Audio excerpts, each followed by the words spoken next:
Welcome back. All right, so 8 games tonight in the National Hockey League, and since it's an 8-game night, even though it's a Tuesday, you still get notes tonight. All right, so with the 8 games, let's go ahead and jump right in. We'll start with St. Louis and Toronto. It was Binnington at one end, Woll at the other.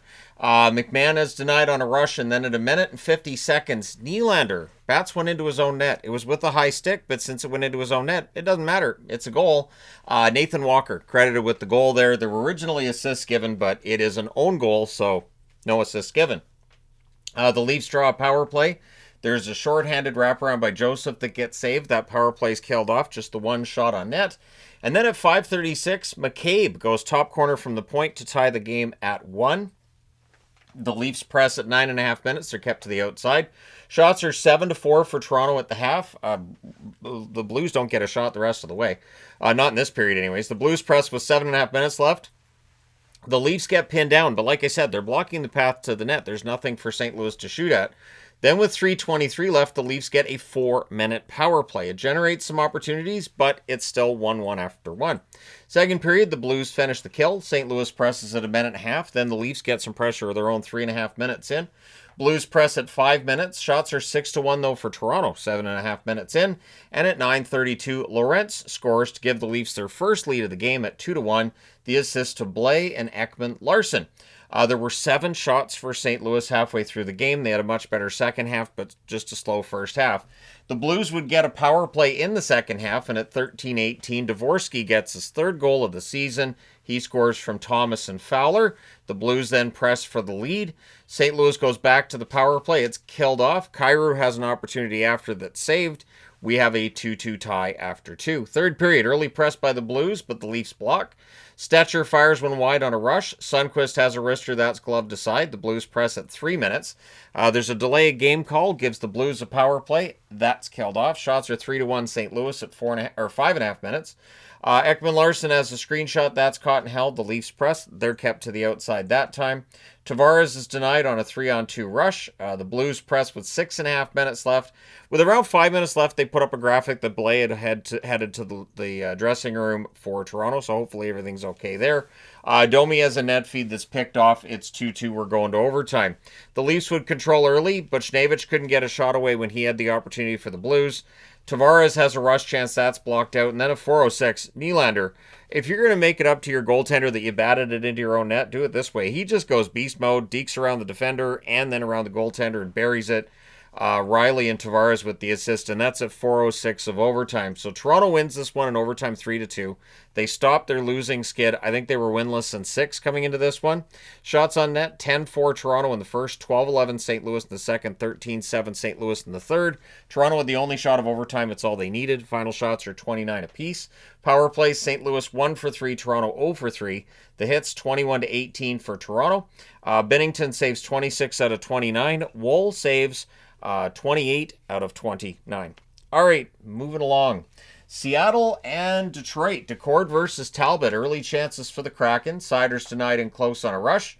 Shots are 5-4 Seattle at 3 minutes. Raymond has a net drive chance that's blocked. DeBrincat has a rush chance that's kicked aside. Kraken press at 9.5 minutes. 9.5 minutes, yeah. Marchment's denied. Hamonic fires one wide as the Wings get some pressure. Shots are 8 apiece with 5 minutes left. Larkin has a rush chance. That's blocked. 2:10 left. The Kraken get a power play, and they score on it. At 19:02, it's a cross-crease pass and in for Eberle. The assist to Beniers and Tolvanen. It's 1-0 Seattle after 1. Second period. Detroit would start this period pretty well. At 1:19, Raymond puts one through Decord on a rush. So we have a 1-1 tie, the assist to DeBrincat and Sider. And then at 2:04, Danielson gets his first NHL goal, the assist to Appleton and Sandin Pellikka. Kraken press for response. Danielson then scores again, but is declared offside. So Danielson's looking pretty good. But the offside challenge takes that goal off the board. So he could have had 2 goals in this game. Then at 7:26, it's a point shot deflected in. Evans gets the goal from Tolvanen and Wright. The Kraken press at 9 minutes. Everything gets punchy when Detroit sees Talbot get bumped. And, of course, the Wings do come out of that with a power play because of goalie interference. And they score on it. At 10:56, it's Finney with a wrister from the slot. I haven't said his name in a bit. He gets the power play marker. Danielson with his first NHL assist.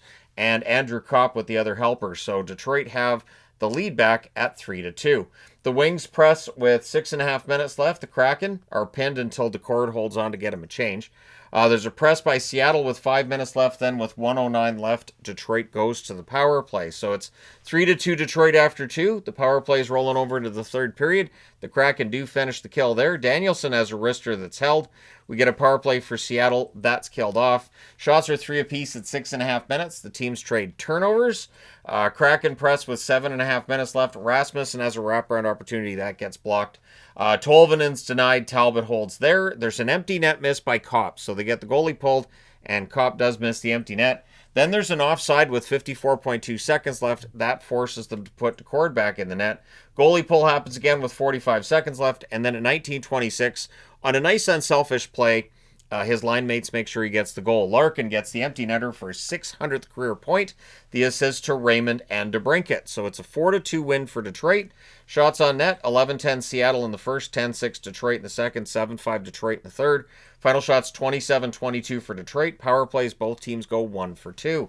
The hits 23-11 for Detroit. Decord saves 23 out of 26. Talbot saves 20 out of 22. All right, moving along. New Jersey and Tampa. Markstrom versus Vasilevsky. No John Cooper behind the bench for Tampa. Apparently, personal situation keeping him from being behind the bench tonight. I hope everything's just okay with John Cooper, his family and friends, and whoever else may be involved in this. Early press by Tampa. They're kept to the outside. Santini has a screenshot that's held. Santini was very visible in this game for somebody who just got called up from the AHL. Gritsuk has a rush chance that's kicked aside. Dillon has a one-timer that's held as the Devils get some pressure. Shots are 4-2 New Jersey at 5.5 minutes. We get a power play for the Devils. That's killed off. Point nearly catches Markstrom out of the net. And then at 11:40, Gensel goes 5-hole on a breakaway, opens the scoring for the Tampa Bay Lightning. Tampa presses for another. The Devils go back to the power play. That's killed off.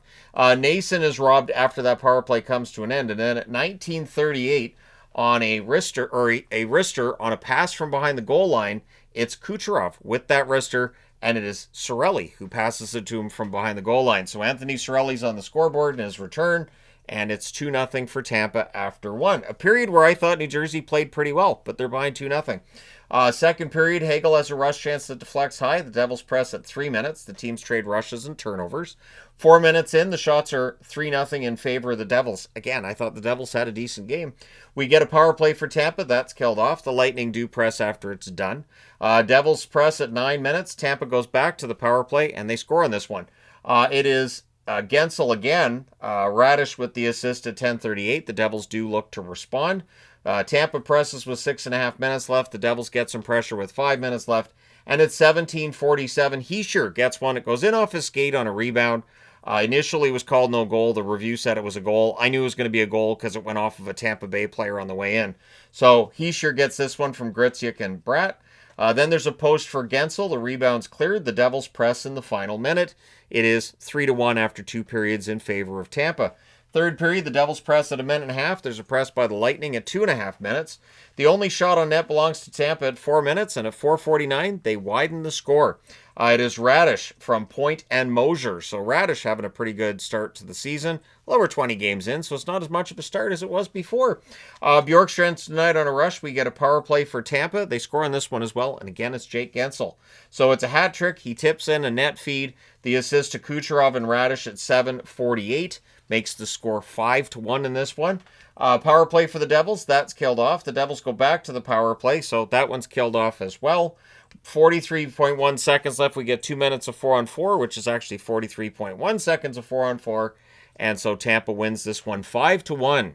Pretty authoritative victory. Shots on net, 14-7 New Jersey in the first, 13-10 New Jersey in the second, and then Tampa takes over in the third. They outshoot New Jersey 12-5. Final shots are 32-29 for the Devils. Power plays, New Jersey 0 for 4, Tampa 2 for 3. The hits, 17-14 for New Jersey. Markstrom saves 24 out of 29. Vasilevsky saves 31 out of 32. But entertaining game.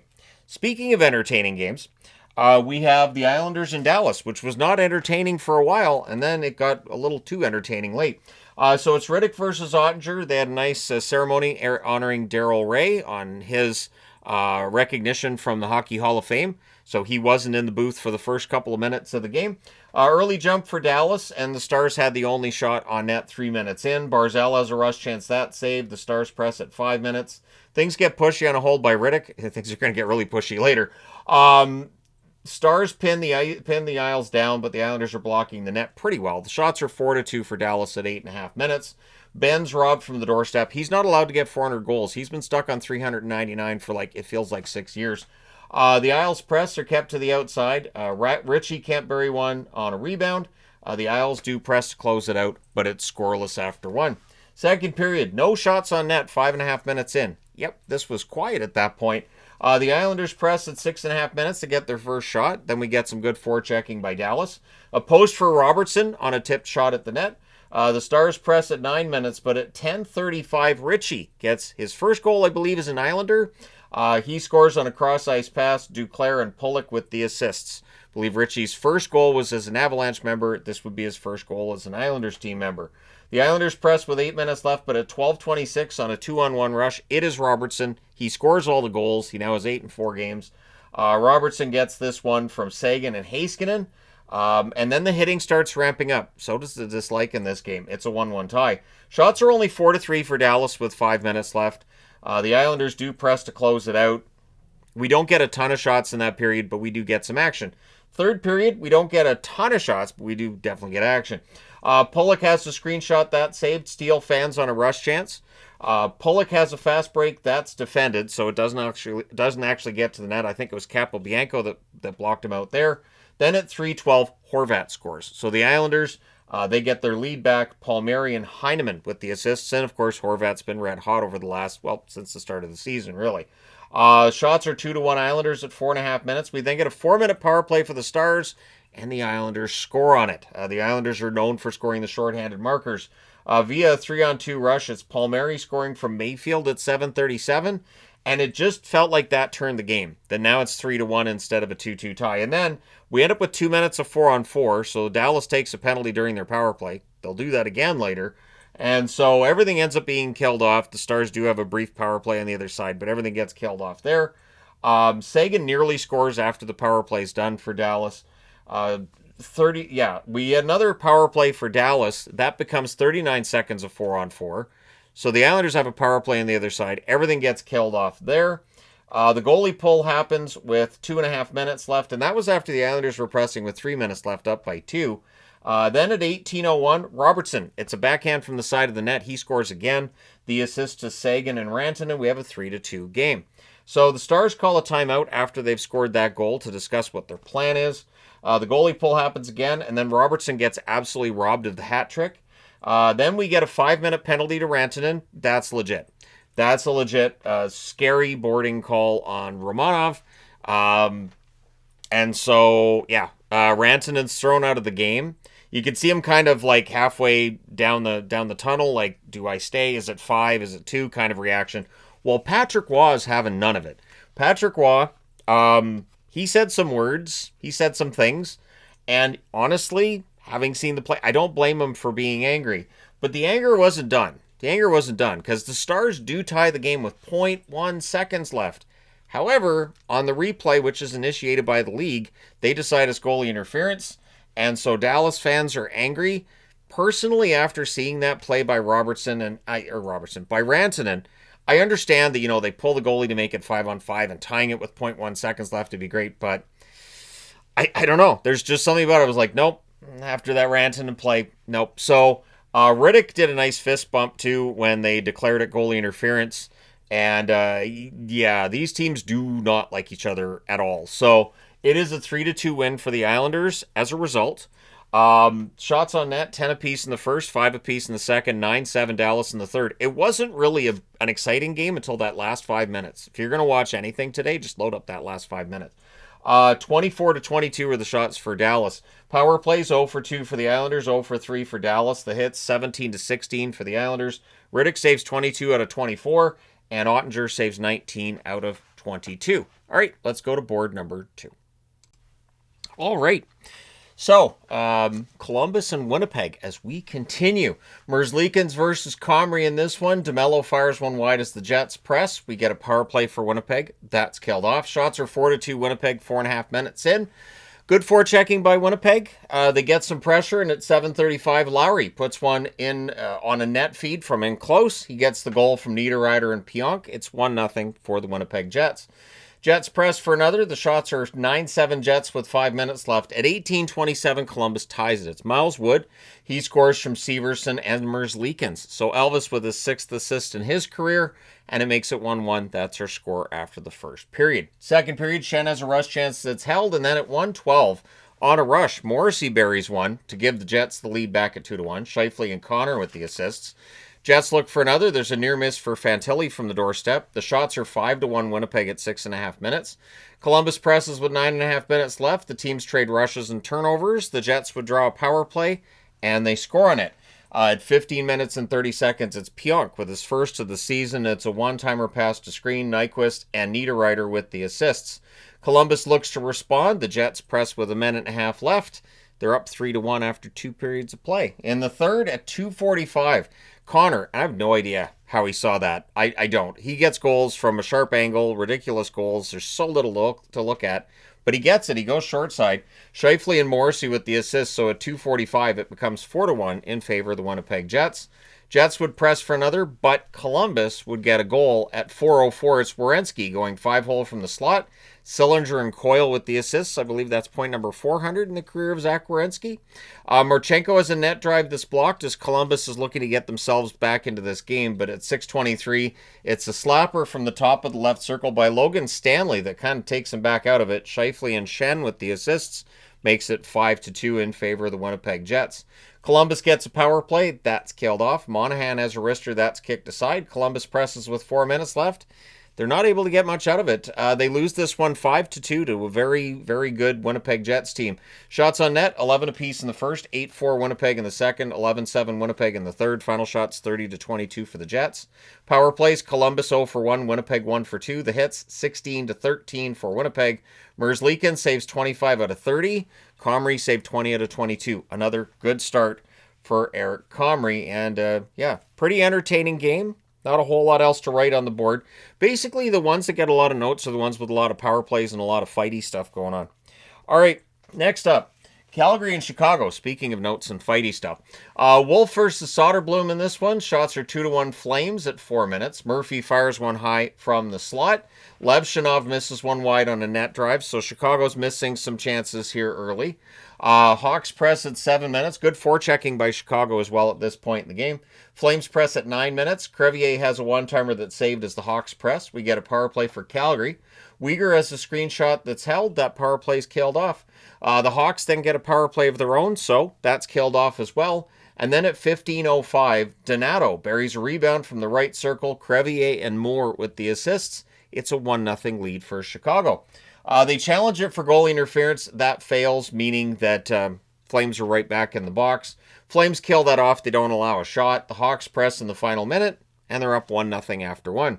Second period, early jump for Chicago. The dislike is ramping up early in the second period. Shots are 2-0 Chicago at 3 minutes. The Hawks press at 6.5 minutes. Crevier has a wrister that's sticked aside.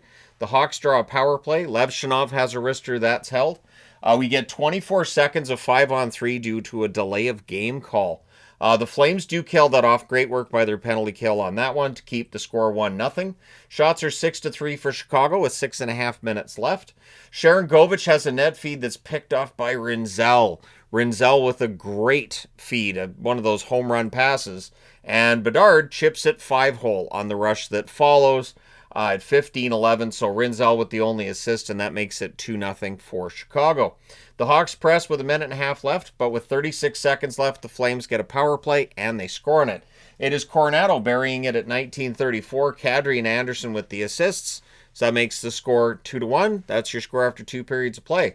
Third period, Levshinov is a backhander. That's held. And then at 3:02, Anderson with a wrister from the right circle. He scores.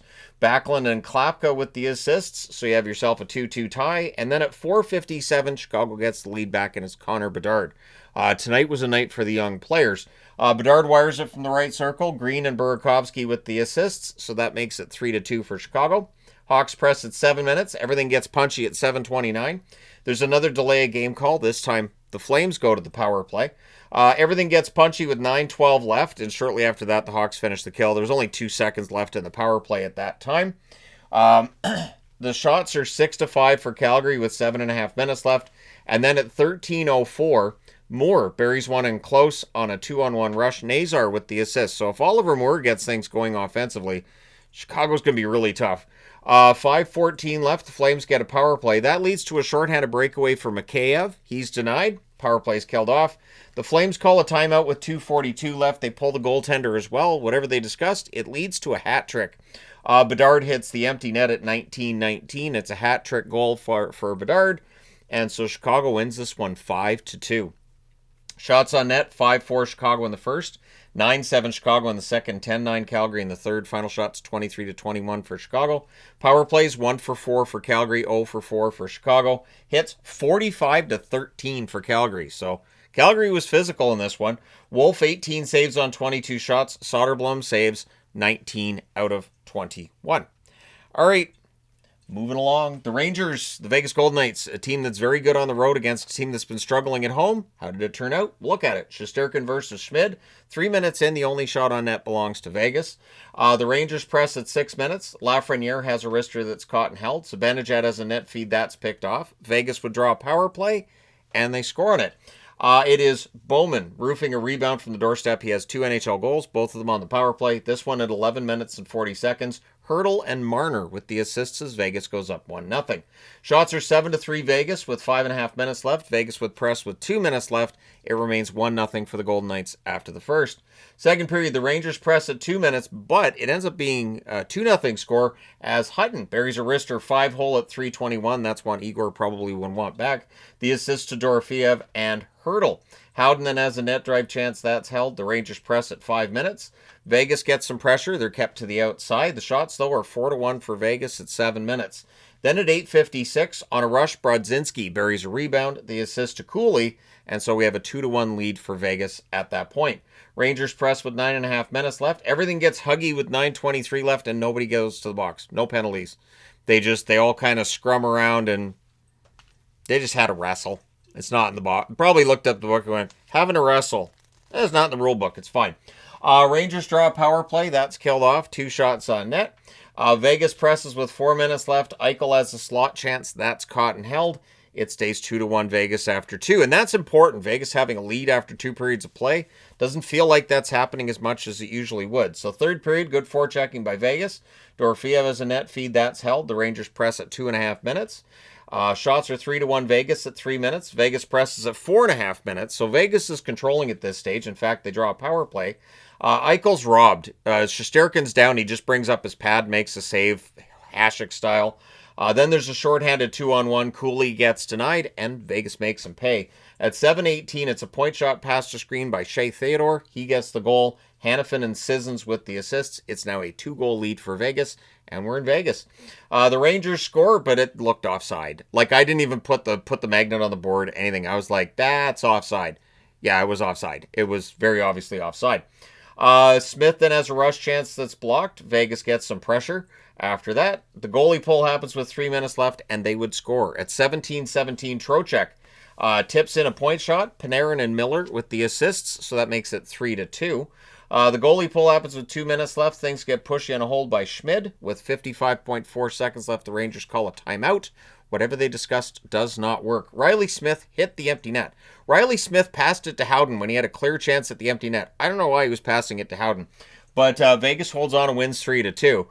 Shots on net, 8-5 Vegas in the first, 7-6 Vegas in the second, 11-8 Vegas in the third. Final shots are 26-19 for Vegas. Power plays 0-for-1 for the Rangers, 2-for-2 for Vegas. The hits, 34-20 for the Rangers. Shesterkin, 23 saves on 26 shots. Schmid, 17 saves on 19 shots. And it's one of those times tonight where, and it's not that I'm necessarily cheering for Vegas in the game. It's just like, why didn't Smith shoot into the empty net? He had a clear, why did he pass it to Howden? Howden's got 2 Rangers on him. I found that weird. All right, rounding things out for tonight, let's go ahead and discuss Utah and San Jose. Vanacek versus Askarov, and Celebrini must have seen what Bedard was doing. 147, Celebrini buries one on a cross-crease pass, and it was the first shot on net for San Jose. The assist to Smith and Kurashev. Utah would look to respond. Mammoth gets some pressure at 4.5 minutes. Shots are 3-2 Utah at 5.5 minutes. And at 5:58 on their third shot, second goal for San Jose. Celebrini scores from Colin Graff. So Celebrini with a couple of goals. Celebrini's got 2 goals, and Utah has none. We get a power play for the Sharks. That's killed off. Just the one shot on net.